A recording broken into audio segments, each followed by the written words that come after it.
This is Rob Carbone, and you're listening to BD4. He loops out the left field. Going to be a tough play. Jeter on the run, makes the play, and flies into the stands. Oh, what a play by Derek Jeter. There it goes. Deep to left, really deep. See ya. Oh, my goodness, what a shot by Aaron Judge. Way back left field. You gotta be kidding me. Goodbye, home run. I swear to God, you gotta put four fingers up. Torres comes to the plate. A home run by Derek Jeter. Oh, what a ball game. A game-winning walk-off home run by Derek Jeter. He is Mr. November. This one by Mattingly. Oh, hang on to the roof. Goodbye, home run. That is high, that is far, that is gone. A tremendous home run to the back end of the grandstand in left field. The Sanchino. Oh, that Gary is scary. Ball game over. Yankees win. Ah! Yankees win.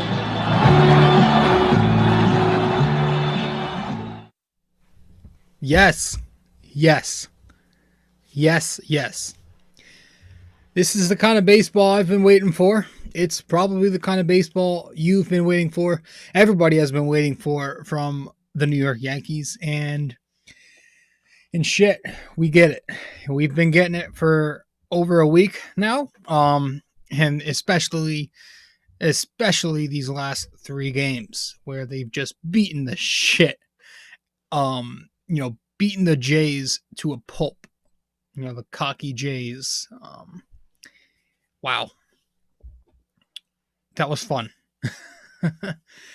What's going on, guys? Rob Carbone coming at you with another episode of BD4. Episode 157 of the podcast tonight of BD4, where there's no better way to get your Yankees and Knicks analysis.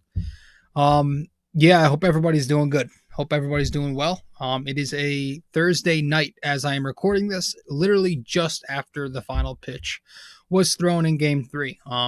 And shit, what an ending that was.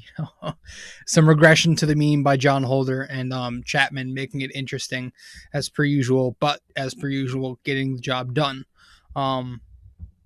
Yes. It is Thursday night. I'm not going to try. I say this all the time, but I hope I don't go too long tonight because I do have work in the morning and I'm a little tired.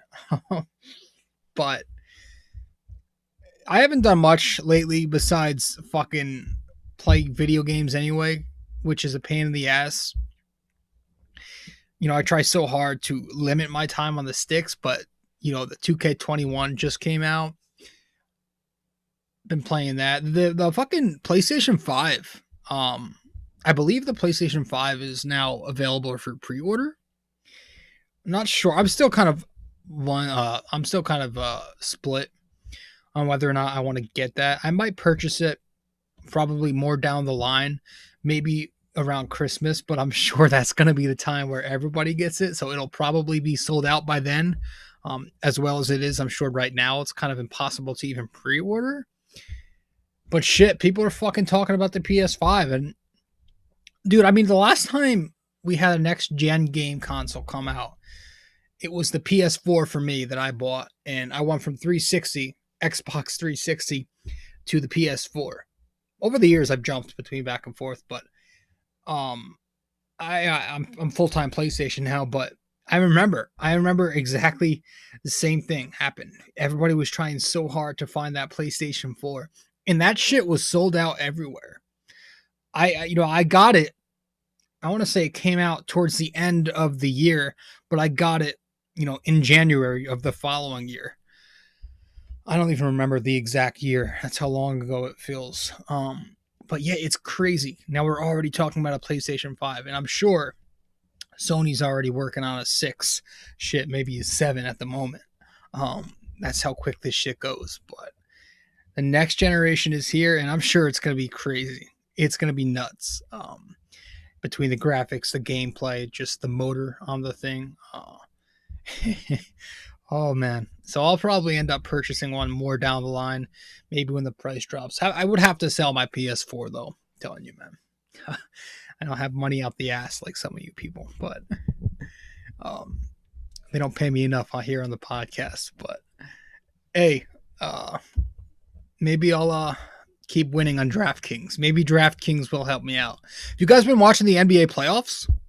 NBA playoffs have been pretty interesting. I know the Miami Heat just took a win tonight in the Eastern Conference Finals to go up 2-0 in the series. So I know my buddy Leo, who might be on. I'm trying to get him on the show. I don't have an exact date yet, but pretty soon. Hopefully we get an episode out before the finals. But he's a big Celtics fan, so he's down 2-0 right now. And he's also a Cowboys fan, so pray for him. Fucking, that's fun. But yeah, the Miami Heat just won up 2-0 tonight. That's my sleeper team. That's always been my sleeper team. I said it sometime in the middle of the year. I said it at the start of the playoffs, and here they are, having a good chance to advance to the NBA Finals. They just need to go pick up 2 more wins. So that's my sleeper. I always like the Heat this season. They play hungry. They play really passionate, competitive basketball, hard defense. Obviously Jimmy Butler brings that fire and desire. But they've also got, they've got a good, solid supporting cast. A bunch of white dudes who can shoot. They've got Bam Adebayo, who's just a powerful center. They've got a good squad, man. I like them. And then on the other side, it's the Nuggets and Lakers. Now, who's going to be battling? They're going to be battling for the Western Conference Finals. Haven't even started yet, so that's what they're going to be doing, starting tomorrow, Friday. I believe it's starting Friday. But I can't believe the fucking Clippers choked. I really had the Clippers and Kawhi Leonard going all the way this season, and many of us thought they would at least make it to where the Denver Nuggets are now. But the Denver Nuggets beat them out, and the fucking Clippers, Doc Rivers, Kawhi, playoff P, wherever you want to put the blame, they choked. They choked away that 3-1 lead that they had, and the Nuggets found a way to fucking do it. With all that drama, they were down 3-1, their backs against the wall. Michael Porter Jr. complaining about ball time to the media, not even his own team. That was all thrown out the window now. The Nuggets advanced. Jokic put on a show, a triple-double in Game 7. Big triple-double. And the fucking the Clippers choked. Kawhi was like 6 out of 22 in that game. PG didn't score more than, 10 points, 12, whatever the hell he had. He's been up and down all postseason. Kawhi, though, was the biggest disappointment to me. Got his shit swatted in that game. And just didn't perform well, man. It sucks. That's my favorite player. That was the guy I was calling the best player in the game all year. And now we're looking at fucking LeBron, the last one standing. He's probably going to, in my opinion, I don't think the Nuggets stand a chance in this next Western Conference Finals. But hey, I said the same shit all playoffs to them. I really did. And here they are proving me wrong. So I should probably shut my mouth when it comes to NBA shit. Knicks fans don't know shit anyway, right? We don't know shit. So no, fuck it. Yeah, it's there's not much else going on, guys, So the Yankees, man, it's good that we're finally starting to win some games. It's good that, Judge, Stanton, Torres, Lasagna, if you want to even toss him in there, are all coming back from injury now. What's fucking... Did you guys see... So they kind of mentioned it last game, and then Jack Curry kind of confirmed it in the pregame today of Game 3. Did you see what he said? And they were all talking about how the Yankees are telling Judge, Stanton, etc., all the guys returning from injury, to not run hard out of the box and to not go and play hard because they don't want them getting hurt for the playoffs. Now, I understand the logic. I get the logic, but fucking, if that's not the most 2020 softest shit you've ever fucking heard, the most cupcake shit in the world, I don't know what is. I mean, what happened to just being able to play hard and stay healthy? You can't do that now? You have to coddle them? I mean, we see it the entire, this entire tenure of Aaron Boone. And even when Girardi was there in his final years as a Yankee, as a puppet, we've seen this, the upper whatever the guys upstairs in the Yankee FO kind of, push analytics and rest and all these sleep schedules and sleep doctors on the Yankees and try to make them so pretty much making them just completely soft. And we are seeing it now. They can't even they're not even, he's pretty much told Judge Stanton to not play hard. Don't play hard because we don't want you to get hurt. And that's just fucking mind-boggling to me. Mind-boggling. And here I am, 25 years old, but I'm about to sound like a 75-year-old man. Back then, man, players could fucking do both. You could play hard in the regular season, put up productive numbers, play hard in the postseason, put up productive numbers, and play the entire season from April to October. Now you're worried about Judge and Stanton playing hard for 10 fucking remaining games so they don't get hurt for October? Jesus Christ. I'm sorry. I saw that. I heard them say that shit, pretty much confirm it, and I was just fucking off the hooks, going off. I ranted about it on social media, of course, because I always do. But we are in a good spot. We're not supposed to be complaining right now, right? Yanks win. Yanks keep winning 8 in a row. So let's go and recap the entire series. We'll talk about everything. But first, I do want to take a quick commercial break, tell you guys about Anchor and why you should go and subscribe to the podcast on Anchor, but make your own podcast on Anchor as well if you feel like it. It'd be fun. So let's take a quick break and we'll be right back. All right. Hey guys, really quick, I just want to remind you that if you go to my website at nysportstalkrc.wordpress.com, you can find me on social media. You can find the links to my podcast and my blog. So that's all you got to do. Just go to my website, go to nysportstalkrc.wordpress.com, and there will be a page that displays all of my information. All right, guys, thank you. Let's get back to the show.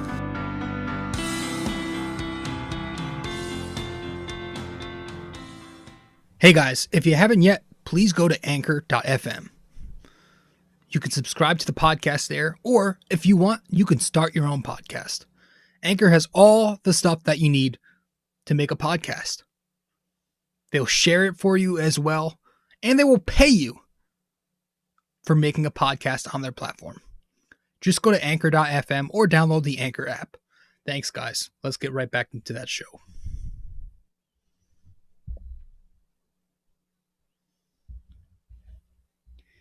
So game 1, man, it was fun. It was fucking, it was really fucking fun.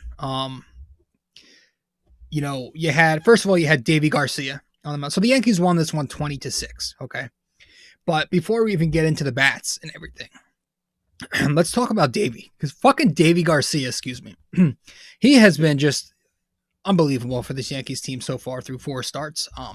But here he is again, going out there, 7 strong innings, 7 more innings, 6 hits, 3 runs, another quality start, 2 walks, 6 strikeouts, and 2 home runs against him were the only, hits of damage.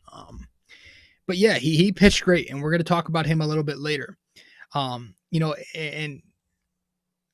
I know he's not faced the most potent teams yet, but the Jays do have a powerful offense, and he's faced them twice, and the O's are having a better season than they did last year. So for a 21-year-old who could barely drink, he's not gotten off to a bad start at all.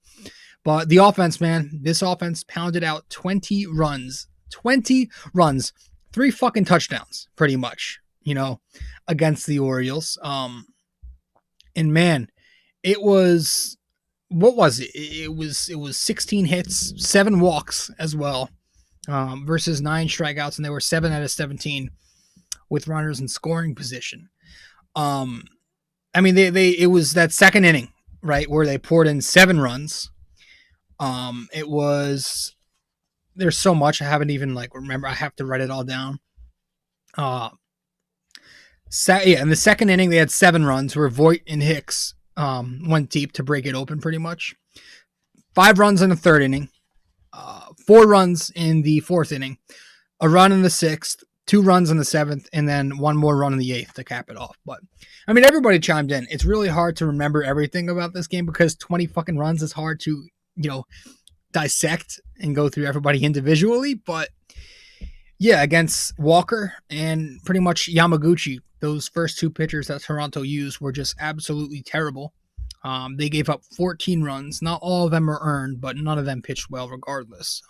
14 runs in three combined innings for those two. And then the runs that weren't earned were because of fucking that dude Fisher in right field for Toronto was absolutely terrible.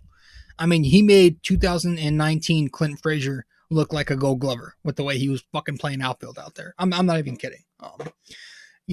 Dropped balls, making the wrong reads on fly balls, just fumbling shit. It was hard to watch as a goddamn Yankees fan. But yeah, Yankees just pound Toronto pitching in that game one. DJ LeMahieu and Voit each have 5 RBIs. DJ has 4 hits, a couple doubles, a home run. Voit has 2 home runs.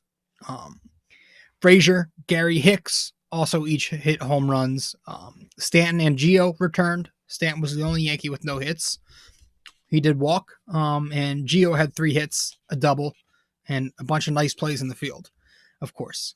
But yeah, I mean, that was just a fucking blowout, a goddamn blowout. And Toronto at one point was down 20-3, but I think Nick Nelson, that random bum, pitched the 9th in garbage time and did his thing. But just an absolute fucking obliteration, a domination, whatever you want to call it, for the Yankees to just pour in 20 runs, 3 touchdowns on the Blue Jays and take that 20-3 victory. Now, game 2 wasn't much different. The Yankees didn't score 3 touchdowns, but this time only scoring 2 touchdowns with the 13-2 victory. This time it was Garrett Cole on the mound for the Yankees after a very dominant, complete game, quote unquote, in the doubleheader. Last time out, he went 7 more innings, let up 3 hits, 1 run, 2 walks, and struck out 8. The only run that was against him was that solo home run, but that was it. Just a solo home run. Now for the Yankee bats, those 13 runs came on 14 hits, 6 walks, and I think they only struck out 5 times and were 2 for 7 in scoring position. This was the game of Kyle Higashioka, though, fellas. 3 home runs for the home run stroker, as Sterling likes to call him. 3 fucking home runs, and he hit 1 to each field, which was pretty impressive. LeMahieu also hit 2 home runs. Voit hit a homer again. Frazier went deep again as well. In the bottom of the first, it was DJ going deep to right field, going oppo to a fastball, making it 1-0. In the bottom of the third, Higgy got his shit started, went to center field for this one to make it 3-0. Bottom of the fourth, Frazier and DJ going yard to make the score 6-0. And then here we go. Bottom of the sixth, Higashioka this time to left field. Added Voigt's home run. That makes it 11-1 Yankees. And then Higashioka again in the bottom of the 7th to right field, showing off his oppo power, making it 13-1 Yankees. And they eventually took the 13-2 victory. That was just an impressive game for them. Shit, man. 3 home runs for a light-hitting backup catcher who I always shit on whenever I see in the lineup. But after this game, I wanted him in that lineup for game 3 badly. And I think there should be a rule. There should literally be a rule where if you hit 3 home runs in a ball game, I don't care if you're fucking Mike Trout or if you're Steven Drew, you need to be in the lineup the very next day. And he wasn't. Of course he wasn't, because Yankees. But 3 homers for him, man. He just went off that game. And the Yankees took that victory, making it at the time 7 in a row and 2 of the first 2 against Toronto at Yankee Stadium. But Higgy was the story of that one, man. Just going deep everywhere. And again, the Yankees picked up the victory 13-2. Moving on to game 3 tonight. Tonight's game might have been a little closer than it should have been. But another big, offensive explosion for the Yankees. That big 5-homer, what was it, the 2nd inning or the 4th inning? 5-homer 4th inning off Chase Anderson. But to start, it was Masahiro Tanaka, 7 innings pitched, 7 hits, 3 runs. Yankees won 10-7 in the end. who Tanaka got the victory. And then the offense, man, fucking 10 runs on 14 hits, 6 walks, 8 strikeouts, and 2 of 10 in scoring position. But here we go again. Bottom of the first, the Yankees load the bases with no outs. Stanton gets an RBI single to right field, doing his DJ LeMahieu impression that he's done a couple times this year. I'll give him credit for that. Not just trying to pull everything, 500 feet. So Stanton went the other way. A nice little simple single did the job to make it 1-0. And then Torres grounded into a double play, but that did bring in another run to make it 2-0. Top of the third off of Tanaka, he gives up a home run. His first of 2 surrendered to Gurriel Jr. Solo shot to make it 2-1. Then Bichette a little later makes it 2-2, tied with the RBI single. But then the Yankees do answer back. Here we go in the fucking bottom of the fourth, where just an incredible display of power. Shit I've not seen before. So Gary starts this shit up with an RBI single to make it 3-2, puts the Yankees back on top. But then here comes, Gardy, LeMahieu, Voit going back to back to back, eventually putting the score at 7-2, back to back to back. And then one Aaron Hicks strikeout later, had to ruin the streak, but one Aaron Hicks strikeout later, the Yankees go back to back. It's Stanton and Torres this time who go deep back to back, making it 8-2 and then 9-2 once Torres caps it off to left field. But 5 home runs in 6 at-bats in that inning was just fucking incredible. Shit I've never seen. And you got to look at Chase Anderson and what the fuck is he doing? Just throwing straight up BP out there. So yeah, 9-2 at the time. Tanaka again gives up that second home run to Gurriel in the 5th. Just as a fucking Yankee killer. I don't know how, but he is. But bottom of the 5th, off of Wilmer Font, Yanks go down in order for the first time of the night. And that was pretty much, Gary did hit a solo knock in the 7th, but that was it. 10-3, they would take the victory. Obviously, Holder and Chapman made it a little interesting, giving up 4 runs in the 9th, but whatever. Yanks pick up their 8th win in a row and just shit on the Toronto Blue Jays this series. It was good to get revenge after what they did to the Yankees in Buffalo.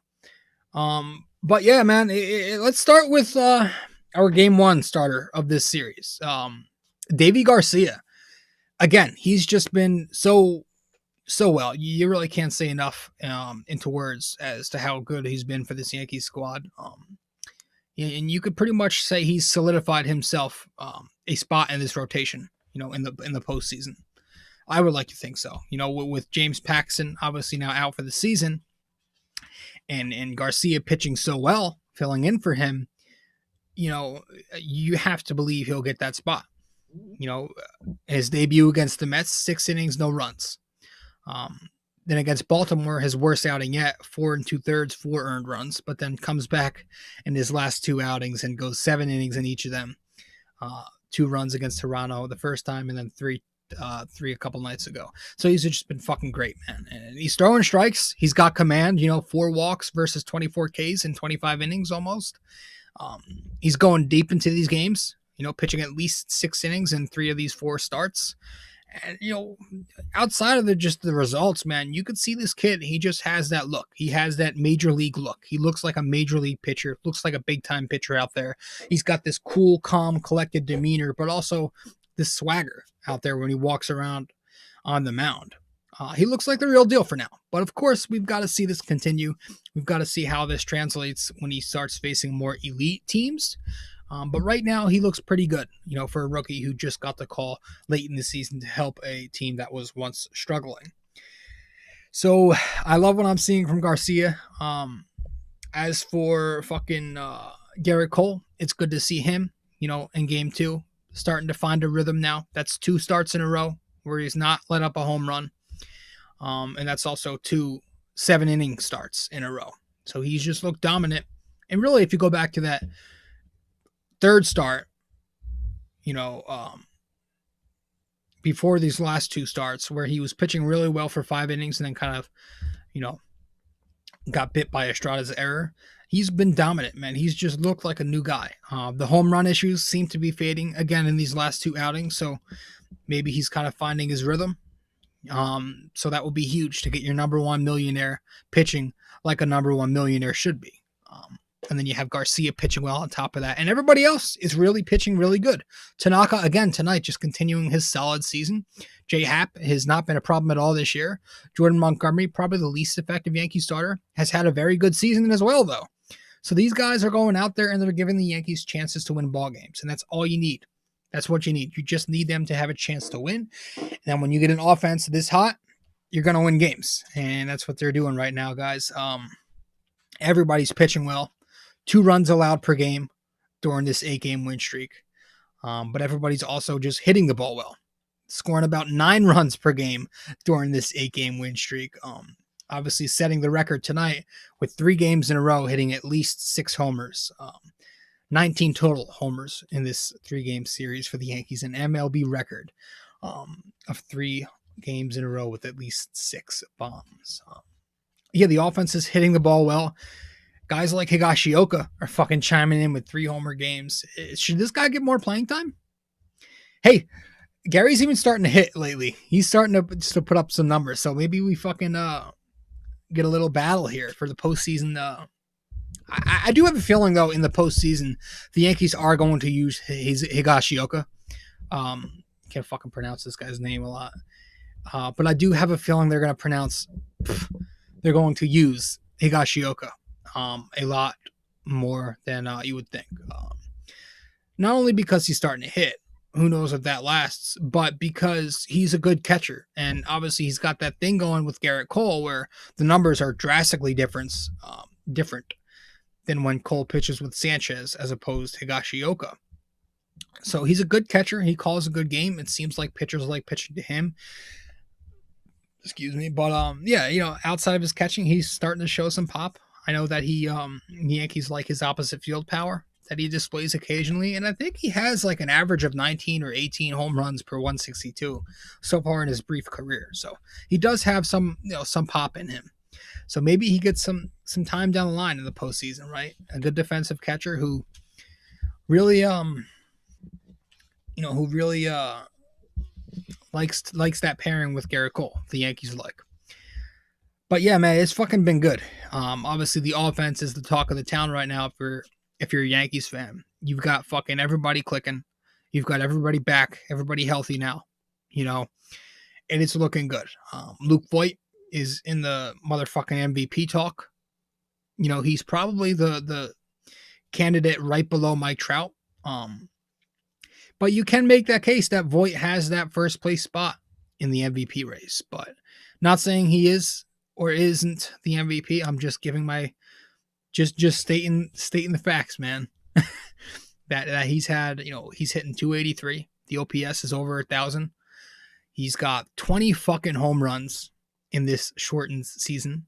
He's got 46 friggin' RBIs in this shortened season. So he's got the numbers to back it up. He's been so productive. His WAR is up there. It's got to be up there. And he's just been so productive offensively for this Yankees while, being the rock. He's been playing hurt all season, yet he's not been on that DL. You got to give a guy credit like that, especially when you have a Yankees team who's always fucking hurt. You got guys going down with sore eyelashes, and here's Luke Voit playing with an injured foot, and being the best Yankee out there. Speaking of some of the best Yankees, DJ LeMahieu right there with him. He's just fucking insane. Is he Jesus Christ? Maybe he is. This guy's perfect. I mean, a 373 batting average this year, 10 home runs. And I didn't think those homers would have continued in the shortened season without the juice balls. I really didn't think he was going to have much more pop. But here he is, 10 homers in these games that he's played in, and he's been hurt. Remember, he was hurt for a little bit, so those homers are even more impressive when you take that into account. And then you look at the fucking power, and he still has just a 10% K rate. A 10% K rate. The MLB average usually sits between 20 and 25. This guy's got a 10% K rate, striking out in just 10% of his plate appearances, meaning he makes contact. He ends 90% of his at-bats with contact, which is fucking ridiculous. In today's game, that is absolutely ridiculous and so fucking valuable. I want to talk about MVP. That is so valuable to have a big contact hitter like that who can still drive the ball. And that's what DJ LeMahieu is doing. So I think he's the perfect fit for the Yankees team when you look at his contact, obviously, but just also having that newly profound power he has here in pinstripes, going with the ability to go the other way, maybe getting a little help from the short porch in Yankee Stadium. He's now got the home run power to back up his talk, You got Gio Urshela fucking coming back now. Thought I missed the page for a second. We got Gio Urshela coming back, folks, and it's good to have him as well. Kind of a mini LeMahieu. An extra contact bat in there. We need as many of those guys as we can get. And obviously, along with the bat, he's got some extra base hit power too. Along with the contact, he's got extra base hit power too. But also plays great defense, just like LeMahieu does, which I never mentioned. But great defense from Urshela at third base. Guy's just remarkable over there. So yeah, man, I don't know what the fuck else to say. I just love this win streak that we're on right now, man. I love it. I love every bit of it. I think it's been fun, right? I can't complain. But I do, without getting over the top negative, I stand by what I said a couple of episodes ago where I said I'm pretty much done getting excited. I want to see this happen against real pitching, right? Because you're gonna face real pitching in the postseason. But who have the Yanks faced during this hot streak? They've faced Tanner Roark 2 times, Alex Cobb of the Orioles, Aiken of the Orioles, that Kramer kid of the Orioles, that rookie, John Means of the O's, and then against Toronto they faced Walker last night, and then Merriweather tonight. And the bullpens they're facing, 9th in the league and 12th in the league in terms of ERA from both Baltimore and fucking Toronto. Not that impressive either. So I love it. Trust me, I love it. I'm having as much as fun as anybody right now. I'm fucking running up and down the house when they're hitting home runs. They hit like, what was it, 3 in a row they hit tonight. I was running up and down the kitchen, going into the other room, yelling at my brother. Just fucking 5 home runs and 6 at-bats when he was watching the football game. I love it. I fucking love it. But I'm not jumping ahead of myself here. All right. I'm not going to give any crazy predictions like, the Yankees are going to win the World Series, like every Yankees fan seems to think every single year, despite them never winning it. I'm just going to sit back. I'm going to enjoy it. And I'm going to hope that I can be proven wrong in the end. I'm going to hope that they eventually win the World Series. All right. I'm going to hope that they do find a way to make more contact in the postseason. I'm going to hope that they do find a way to drive runners in on second and third in late game scenarios in the postseason. I'm going to hope that they do continue to pitch as well as they've been pitching both in the rotation and in the bullpen in the postseason. I'm going to hope that they do stay healthy in the postseason. I'm going to hope that they do make great decision-making with the bullpen and starting pitching and in the lineups in the postseason. Okay, I just don't know if that will happen. When you face the Charlie Mortons of the world and the other elite Rays pitchers that they have out there and other teams who are going to make the big dance that have great pitching as well, it's going to be a lot tougher. You're not going to go out there and you're not going to be scoring 3 touchdowns. You're not going to be scoring 2 touchdowns the next day and then 10 more runs in game 3. That shit will not fucking fly in the postseason. That never happens in the postseason. Very rarely will you see double-digit runs put up in the postseason. You can go back and look at the box scores, look at the history. The percentage is probably very small when you look at 10-run games, out of the amount of games that have been played in the postseason. It's difficult. So you're going to have to get a little bit of a balance here. You're going to have to continue to do this against elite pitching. So I just hope that the strikeouts don't become extraordinary down the stretch. Having Stanton and Judge back, it's great. I love having power, but it's not always going to work. It's not. I just hope we don't fall back into that home run trap that we usually always do. So we'll see. But right now, we're not there yet. I love jumping ahead of myself, don't I? We are not there yet. We're not in October yet. Okay. Halloween time's coming. I love the fucking Halloween season. All right. The postseason baseball feeling is just great. But I'm going to tone it down. I'm just going to take it as it is, day by day. Right now we are 3.5 back from first place. So that's probably not happening, but there is a slight chance there, Although I don't think the Yankees, knowing the Yankees and again how hard they push analytics and rest on their players today, I do think they're eventually going to prioritize resting their guys for the postseason as opposed to making that hard push for the division and going all out. Again, we talked about Judge, Stanton, and Torres not being able to sprint at the top of the show. We said that, literally confirmed by Curry. So I don't think they're going to make that division run just because I think they're going to kind of rest on their laurels, unfortunately, because that's the cupcake manager Aaron Boone is, or whoever is making these decisions.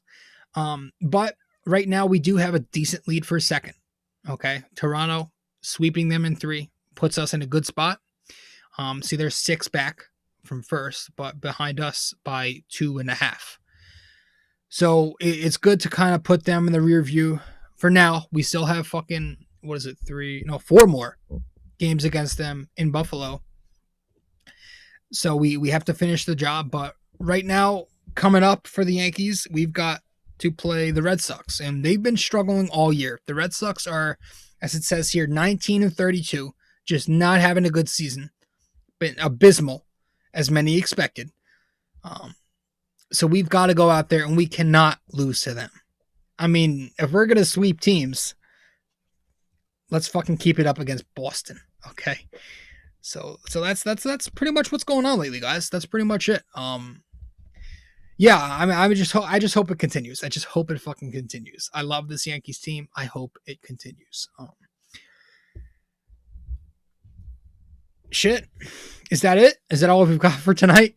It should be. I've got to fucking go to bed. I got work in the morning. Let's get to the, I'll tell you what, let's take a quick break, quick plug, and then as soon as we get back, we'll get to the question of the day, the NYK question of the day. Be right back.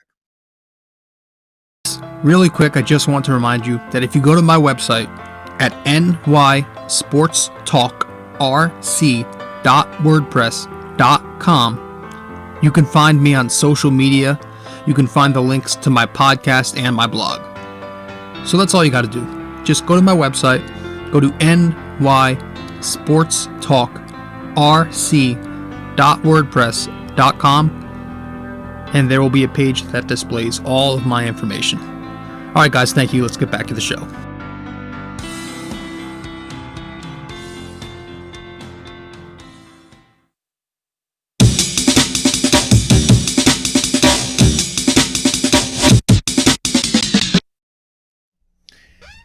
All right, so last time out in episode 156, let me get to it real quick. We asked you, who was the first Yankee to have their number retired? And the answer to that question is number 4, Lou Gehrig, who was also the first in baseball to have his number retired. So that's the answer for episode 156. Now, episode 157, our NYK question of the day. Let's flip the script a little here. Who was the last Yankee to have their number retired? So who is the Yankee most recently to have their number retired? Message me the answer via Facebook, Instagram, or Twitter. Not on Twitter much nowadays at all, actually. So just message me on Facebook or Instagram, rather. Or you can comment on the post once I publish this podcast. So guys, thank you so much for listening. Thank you for stopping by. Thanks for listening and watching BD4. Once again, if you need help finding BD4, if you just stumbled upon this and you have no idea how, first of all, thank you for staying. And second of all, if you want to get to us more consistently, just go to my website and you'll be able to find everything you need to know. Go to nysportstalkrc.wordpress.com/connect, and that'll take you to a page that displays all of my information, where to follow me on social media, where to follow me, on the blog, and then where to follow the podcast on the many different platforms that we host this podcast on. So, guys, thank you so much for stopping by once again. This is your host, Rob Carbone, with episode 157 of BD4. And I think that is all I've got for you tonight, guys. Thank you for stopping by. I'm going to go to bed. I'm tired. And you guys enjoy your night. All right. Ciao.